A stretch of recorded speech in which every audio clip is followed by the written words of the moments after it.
Hello listeners, welcome back to హులుస్లు stories world అబ్బా. ఈరోజు మన ఛానల్ కోసం నేను రాస్తున్న మరొక కథ రాక్షసుడు పార్ట్ 3 అబ్బా.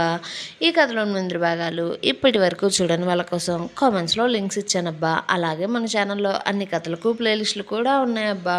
కొంచెం సబ్స్క్రైబ్ చేసుకొని చూస్తూ కథ నచ్చినట్లయితే తప్పకుండా లైక్ చేసి కథ ఎలా ఉందో ఒక చిట్టి కామెంట్ రాయండి. అలాగే మన కొత్త కథలు నచ్చితే తప్పకుండా మీ సోషల్ ప్లాట్ఫామ్స్ మీద కుసంతా షేర్ చేయండి అబ్బా. మరి మనం ఈరోజు కథలకు వెళ్ళిపోదాం. ప్రాణం కన్నా ఎక్కువగా ప్రేమించిన వాడు చేసిన మోసం తట్టుకోలేని నీరజ దిక్కుతోచని స్థితిలో తన బాధను, నిరుపం తనకు చేసిన పనిని తన స్నేహితురాలితో చెప్పుకొని కన్నీరు మున్నీరు అవుతుంది.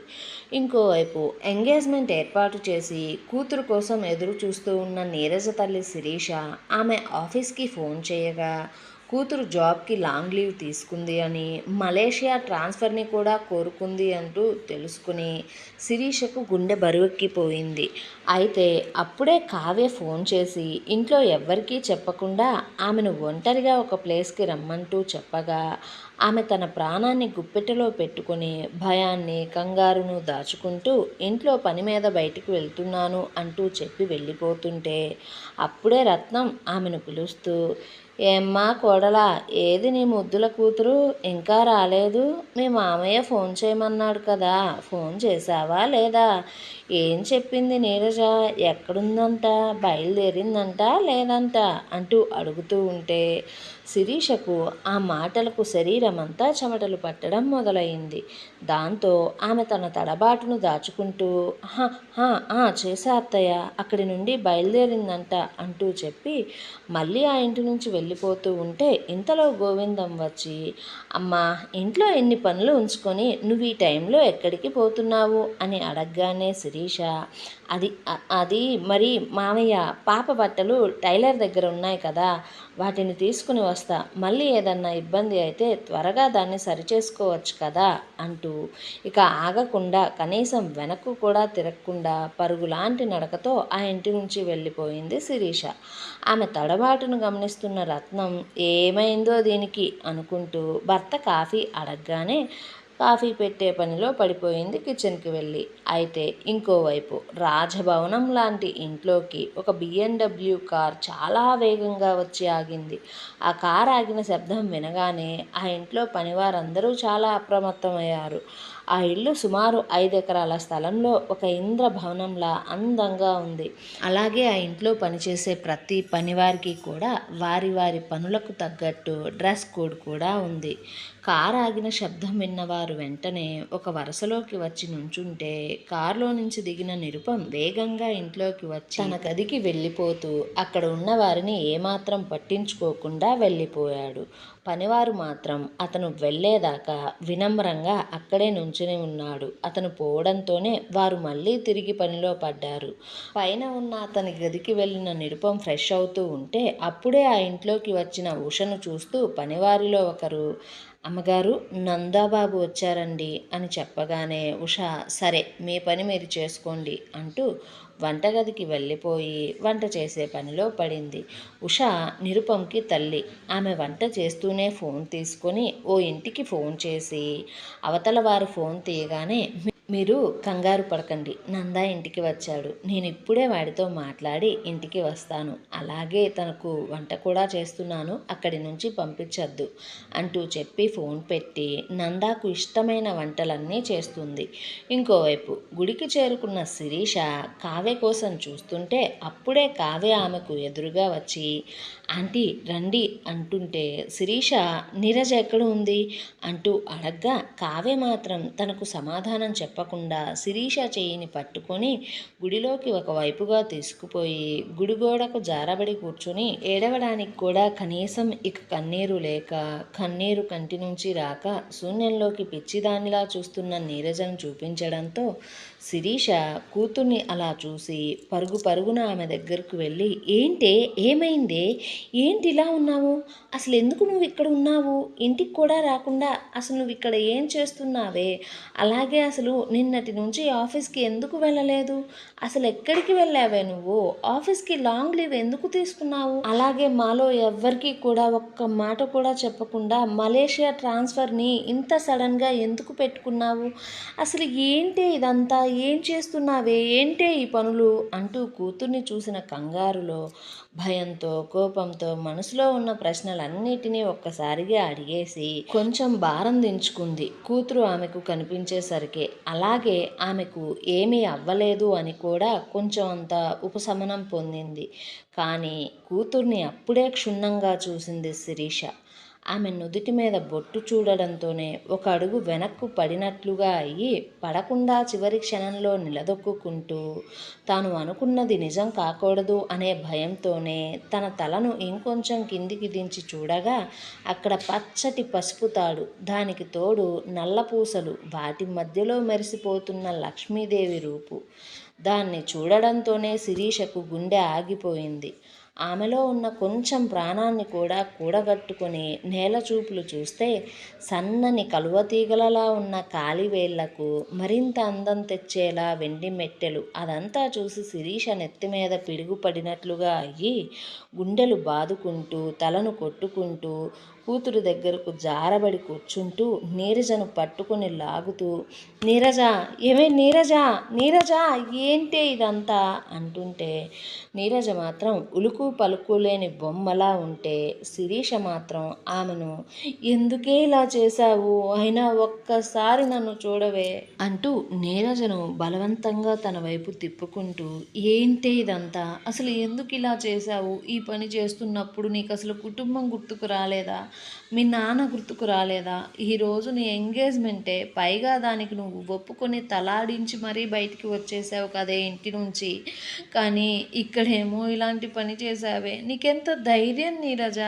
అని ఆమె చెంప మీద లాగిపెట్టి ఒకటి కొట్టి సమాధానం చెప్పవే అనగానే నీరజ అప్పుడే ప్రపంచంలోకి వచ్చి ఎదురుగా ఉన్న తల్లిని చూస్తూ ఏడుస్తూ అమ్మా అంటూ ఆమెను పిలుస్తూ బావురుమంటూ తల్లిని కౌగిలించుకుంది. దాంతో శిరీష కూడా ఆమెను పట్టుకొని ఏడుస్తూ, ఏంటి ఇదంతా, ఎవడే వాడు, ఎందుకే ఇలాంటి పని చేశావు, నువ్వు చేసిన పనికి మేము ఉండాలా, ఊరేసుకొని చావాలే, ఈ పని కానీ మీ నాన్నకు తెలిసినా మీ తాతకు తెలిసినా నీ ప్రాణం తీసేస్తారే, పైగా ఈరోజు నీకు ఎంగేజ్మెంటే, ఈ టైంలో ఏంటే ఇదంతా, మీ నాన్న సంగతి తెలిసి కూడా నువ్వు ఇంత ధైర్యం అసలు ఎలా చేశావే, ఎవడే వాడు, ఏడి, ఎక్కడ ఉన్నాడు అంటూ అడుగుతూ చుట్టుపక్కల చూస్తూ ఉంటే నీరజ తల్లి అడిగే ప్రశ్నలకు తన ఏడుపుతోనే సమాధానం ఇస్తూ ఉంటే కావ్య ఆంటీ అంటూ శిరీషను పిలిచి శిరీష చేతికి ఒక లెటర్ ఇచ్చి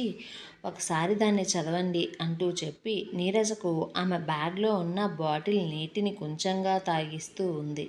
శిరీష ఆ లెటర్లో ప్రతి అక్షరాన్ని వస్తున్న కన్నీటిని తుడుచుకుంటూ చదువుతూ ఉంటే నా పేరు నిరుపం నంద అని రాసిన అక్షరాల దగ్గరకు రాగానే ఆమె ప్రాణం గాలిలో కలిసిపోయినట్లు ఆగిపోయి, అబద్ధం లేదు, ఇదంతా అబద్ధం, అసలు ఇలా జరిగే అవకాశమే లేదు, లేదు, ఇదంతా కూడా నా కలే, నేను కలలోనే ఉన్నా అంటూ కన్నీటిని తుడుచుకొని గట్టిగా కళ్ళు మూసుకొని మళ్ళీ ఒకసారి కళ్ళు తెరిచి చుట్టుపక్కలంతా చూసినా సరే ఆమె ముందు ఏదీ మారలేదు.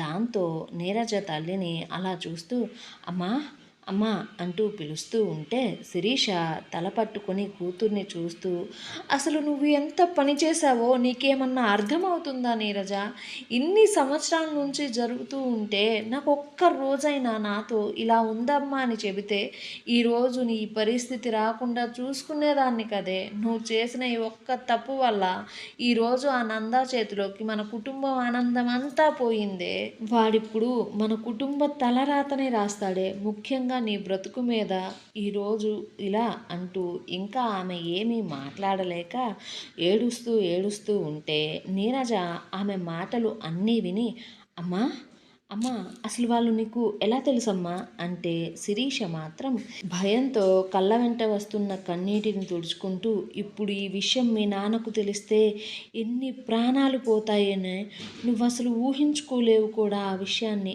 ఆ నందా కుటుంబం వాళ్లకు మనమంటే చంపేంత పగే, ఆ పగ తీర్చుకోవడం కోసం ఇన్ని సంవత్సరాల తరువాత ఇలా వాళ్ళు తిరిగి పుంజుకొని మన వెంట పడతారని నేను అస్సలు అనుకోలేదు, పైగా నీ రూపంలో మన కుటుంబం వాడి చేతిలో చేతిలో చిక్కుంటుందని నేను అసలు ఊహించుకోలేదు కోడే అంటూ మాట్లాడుతూ ఉంటే కావ్య, నీరజ, శిరీష మాటలకు షాక్ అవుతూ నీరజ అయితే అమ్మా నీకు నిరుపం తెలుసా అమ్మా?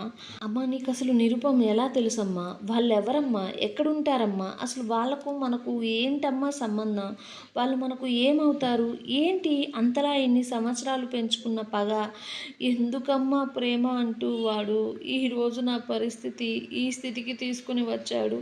అసలు ఏం జరిగిందో నాతో చెప్పమ్మా అంటూ అడుగుతూ ఉంటే శిరీష నాకు నిరుపం తెలియదే, వాడి కుటుంబం మాత్రమే తెలుసు, వాడి అమ్మ నాన్న ఇంకా బాగా తెలుసు, వాడు అసలు ఇదంతా ఎందుకు చేశాడంటే అంటూ గతం గురించి శిరీష వారిద్దరితో చెప్పబోతూ ఉంటే అప్పుడే కావ్య ఫోన్ మోగింది.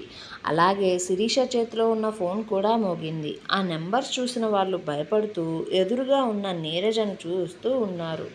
ఇంకోవైపు నిరుపం కిందికి వస్తూ ఉండగానే అక్కడ తన తల్లి ఉండడాన్ని చూసి అతను చాలా సంతోషంగా ఆమె దగ్గరికి వెళ్ళిపోయి హాయ్ అమ్మా ఎలా ఉన్నావు? నేనే ఇంటికి వద్దామనుకున్నా, చాలా రోజులైపోయింది కదా నిన్ను చూసి, కానీ నువ్వే వచ్చావు అంటూ చాలా నిండుగా నవ్వుతూ తల్లిని పలకరిస్తూ ఉంటే ఉష కొడుకులో సంతోషాన్ని చాలా సంవత్సరాల తర్వాత అంత స్వచ్ఛమైన నవ్వును చూస్తూ ఇప్పుడు నువ్వు చూడడానికి చాలా బాగున్నావురా, ఎప్పుడూ కూడా ఇక ఇలానే ఉండరా, కొన్ని సంవత్సరాల నుండి నీ దగ్గర నేను ఇలాంటి సంతోషాన్ని ఇంకా ఇలాంటి స్వచ్ఛమైన నవ్వును అస్సలు చూడలేదు, నువ్వు ఇలా నవ్వుతూ ఉంటే ఎంత అందంగా ఉన్నావో, నా మనసుకు ఎంత ప్రశాంతంగా ఉందో నీకు తెలుసా? నువ్వు పనుల హడావిడిలో పడిపోయి నీ ఇష్టాలను సంతోషాలను పక్కన పెట్టి నీకంటూ కొంచెం సమయాన్ని కూడా ఇచ్చుకోకుండా మీ తాత మాట కోసం ఈ వ్యాపారాలను నీ చేతిలోకి తీసుకుని వీటిని నడిపిస్తూ అసలు నిన్ను నువ్వు పట్టించుకోవడమే మర్చిపోయావురా అంటూ కొడుకుతో మాట్లాడుతూ ఉంటే నిరుపం మాత్రం తల్లి మాటలను వింటూ నీరజ బాధను ఊహించుకుంటూ నేను ఇక్కడ నుంచి చాలా హ్యాపీగా ఉంటానమ్మా అంటూ తన తల్లి తన కోసం చేసి పెట్టిన వంటలన్నీ డైనింగ్ టేబుల్ మీద చూడగానే అమ్మ నాకు ఇప్పుడు చాలా ఆకలిగా ఉంది, ఈ మాటలన్నీ తరువాత మాట్లాడుకుందాం, ప్లీజ్ ముందు వెళ్ళి తిందాం పదా, మనమిద్దరం తిన్న తరువాత కలిసి ఇంటికి వెళ్దాం అనగానే ఉష సరే అంటూ కూర్చుని ఆమె వడ్డించుకొని కొడుక్కి కూడా వడ్డిస్తూ నిరుపంలో సుమారు 10 సంవత్సరాల తరువాత చాలా ప్రశాంతమైన ముఖాన్ని చూస్తూ ఇష్టంగా తింటున్న భోజనాన్ని చూస్తూ ఆమెకు ఒకప్పటి నిరుపంని తలుచుకుంటూ ఉంటే చిన్నపాటి కన్నీరు రాగా దాన్ని తుడుచుకుంటూ కొడుకులో వచ్చిన మార్పును చూసి ఏంటా నిరుపం ఇంత సడన్గా ఈ నవ్వు సంతోషం పైగా ఇంత ఆకలి నీకు ఎక్కడి నుంచి వచ్చింది? నాకెందుకో నువ్వు చాలా చాలా హ్యాపీగా ఉన్నట్లు అనిపిస్తుందిరా, ఏంటి విషయం, ఏమైంది? పెద్ద టెండర్ ఏమన్నా వచ్చిందా లేదా ఇంకేమన్నా ప్రత్యేక కారణం ఉందా అంటూ అడుగుతూ ఉంటే నిరుపం మాత్రం తల్లి చేసిన పప్పుచారులో చల్ల మిరగాయలు నంచుకొని తింటూ అతను రూమ్ నుండి బయటికి వస్తున్నప్పుడు అతని మనుషులు తనకు పంపిన ఫొటోస్ని వీడియోస్ని చూడడాన్ని గుర్తు చేసుకుంటున్నాడు. ఆ ఫొటోస్లో శిరీష గుడికి వచ్చి కూతుర్ని పట్టుకుని ఏడవడం, ఆమెను కొట్టడం, గుండెలు బాదుకోవడం, ఇద్దరూ కౌగిలించుకుని ఏడవడం ఇదంతా కూడా ఉంది. అదంతా చూసి ఇంకొంచెం సేపటిలో ఆ ఏడుపు వారి కుటుంబం అంతా ఏడుస్తుంది అనుకుంటూ ఉన్నాడు నిరుపం.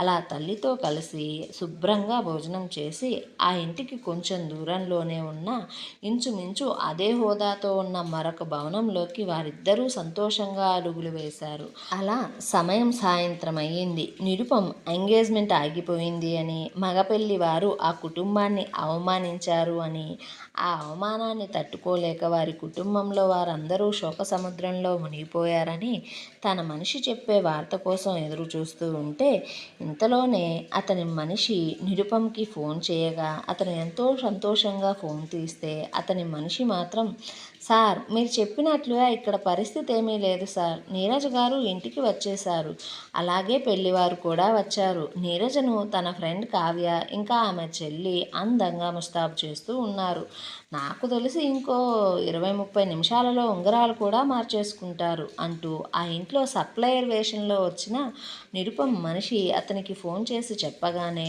నిరుపం ఆ మాటలన్నీ వినడంతోనే అతనికి పట్టరాని కోపం వచ్చింది. అలాగే 1 నిమిషం పాటు అసలు ఏమీ అర్థం కాలేదు అతనికి. దాంతో నిరుపం అదే కోపంతో రూమ్లో ఉన్న ప్రతి వస్తువుని చెల్లాచెదురు చేస్తూ ఇది అసలు ఎలా జరుగుతుంది అంటూ రూమ్ మొత్తాన్ని గందరగోళంగా చేసి దొరికిన వస్తువును దొరికినట్లే విసిరి నేలకు కొడుతూ నేను వస్తున్నాన్రా అంటూ అతనితో ఒక 2 నిమిషాలు మాట్లాడి ఆ ఇంటి నుంచి వేగంగా బయటికి వచ్చి కార్ని స్టార్ట్ చేసి జెట్ స్పీడ్తో నీరజ ఇంటికి బయలుదేరాడు నిరుపం. ఏమండోయ్, మరిప్పుడు నిరుపం నీరజ ఇంట్లో ఎలాంటి తుఫాన్ తీసుకొని రాబోతున్నాడు? అసలు నిరుపం నీరజ కుటుంబాల మధ్య ఉన్న పగేంటి? ఆ పగకు కారణం ఏంటి? నిరుపంని పెళ్లి చేసుకున్న నీరజ ఎంగేజ్మెంట్ కోసం ఎందుకు ముస్తాబవుతుంది? ఆమె ఆ ఎంగేజ్మెంట్ ఆగడానికి ఏదన్నా ప్లాన్ చేసిందా, లేదా పెళ్లి జరిగిందన్న నిజాన్ని దాసి ఎంగేజ్మెంట్ చేసుకోవడానికి సిద్ధపడుతుందా, లేదా శిరీష పరువు కోసం మరింకేదన్నా ప్లాన్ చేసిందా? ఈ ప్రశ్నల సమాధానం కోసం మన ఛానల్ని సబ్స్క్రైబ్ చేయండి, ఈ వీడియోని లైక్ చేయండి. కథాకథనం ఎలా ఉందో ఒక బుల్లి కామెంట్ చేసి చెప్పండి అబ్బా కొంచెం.